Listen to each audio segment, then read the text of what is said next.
Hello बच्चों, good afternoon. कैसे हैं आप लोग? तो आज हम पढ़ेंगे पार्ट ऑफ स्पीच, शब्द भेद। इसको हम इंग्लिश में भी पढ़ेंगे और एक्सप्लेनेशन हिंदी में भी हम सुनेंगे ताकि हमें इजली ये समझ में आ जाए। ठीक है, तो पार्ट ऑफ स्पीच को हिंदी में कहते हैं शब्द भेद।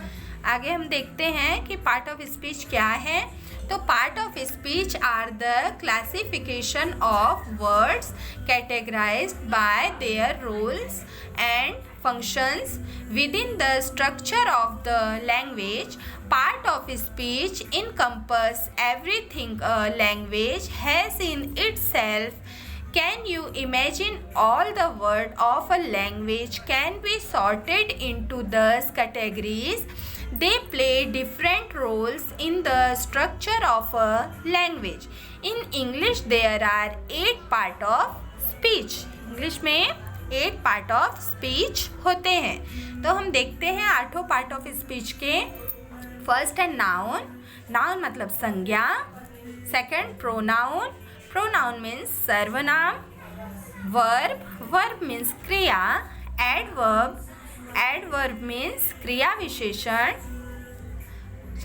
एडजेक्टिव। एडजेक्टिव मीन्स विशेषण। एडवर्ब मीन्स क्रिया विशेषण। प्रीपोजिशन मीन्स संबंध बोधक। कंजक्शन मीन्स समुच्चय बोधक। और इंटरजेक्शन मीन्स विस्मयादि बोधक चिन्ह। तो इस तरह से हमने देखा कि पार्ट ऑफ स्पीच में ये 8 टाइप्स होते हैं। तो ये पार्ट ऑफ स्पीच के 8 टाइप्स हैं। आगे हम एक एक करके देखते हैं ब्रीफली। तो noun. Noun refers to people, places, things, idea, concept, extra. मतलब नाउन में हम जो पीपल नेम होते हैं, प्लेस नेम स्थान का नाम, थिंग्स मतलब निर्जीव चीज़ें, आइडियाज़ जो होते हैं और कॉन्सेप्ट जो होते हैं वो सारे नाउन के अंतर्गत आते हैं। अब यहाँ पे हम देखते हैं एग्जाम्पल। तो Michael is a good boy. तो Michael is a noun. Melbourne is the best city. तो Melbourne and city is a noun. And pronoun हम देखते हैं। A pronoun is use to refer to a noun, noun phrase of noun, noun phrases instead of the repeated use of the same noun, noun phrase. Example, Michael is a good boy, he get up early in the morning. यहाँ पे जो noun के जगह पे use किए जाते हैं वो वर्ड प्रोनाउन कहलाते हैं। जैसे ही, शी, द, ही, शी, दे, वे, इस तरह से जो सारे शब्द होते हैं वो प्रोनाउन के अंतर्गत आते हैं। तो यहाँ पे ही शब्द जो है वो प्रोनाउन है। जैसे Michael is a good boy, तो हम फिर से नहीं बोल सकते कि Michael gets up early in the morning, ये हम नहीं बोल सकते हैं। तो he gets up early in the morning, तो ही जो है वो माइकल की जगह पे आया है, मतलब नाउन की जगह पे ही आया है। तो यहाँ पे ये हो गया प्रोनाउन। आगे हम देखते हैं वर्ब। वर्ब किसे कहते हैं?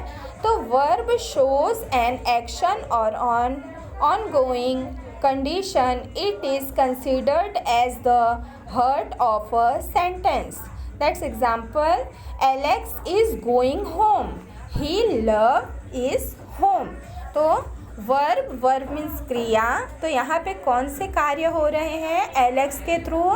तो एलेक्स इज गोइंग, तो गोइंग इज अ वर्ब।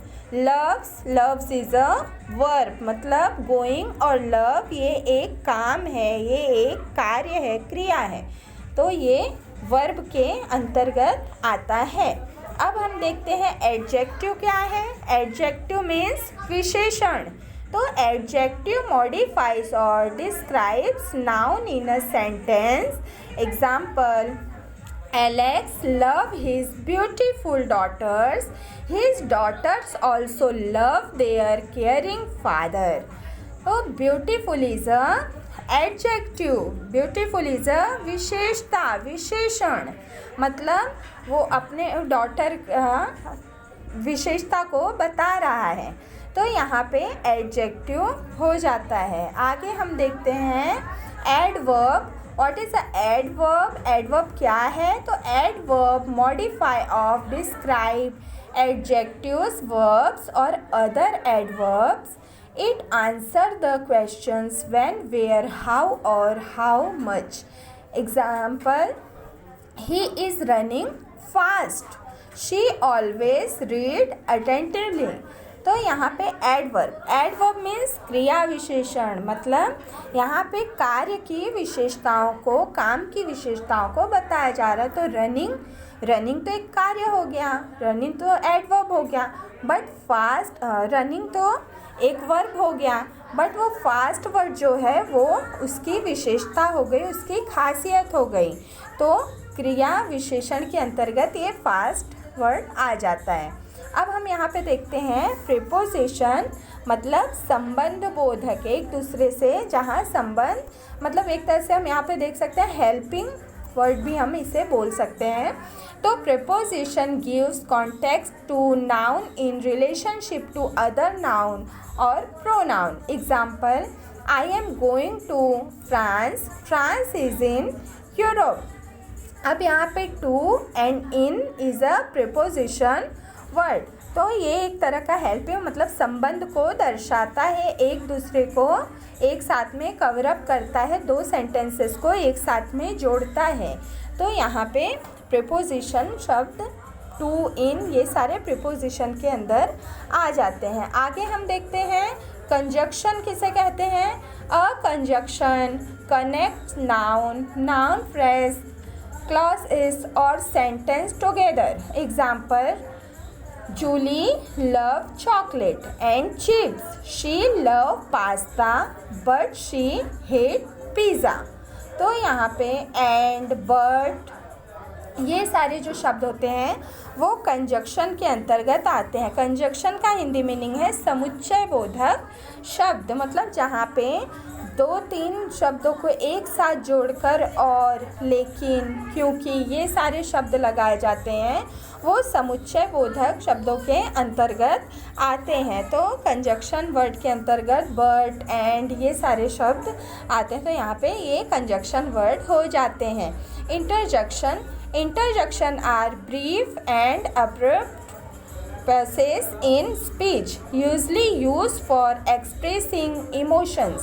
यहाँ पे इमोशंस को एक्सप्रेस किया जाता है, अपनी भावनाओं को एक्सप्रेस किया जाता है।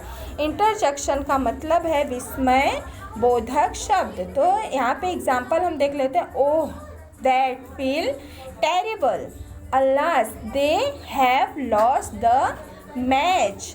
तो ये सारे जो शब्द होते हैं, ओ, नो, ये सारे हम जो वर्ड निकालते हैं मुख से, वो इंटरजेक्शन वर्ड के अंतर्गत आते हैं। मतलब विस्मय से हम जो वर्ड अपने मुख से निकालते हैं वो सारे इंटरजेक्शन वर्ड के अंतर्गत आते हैं।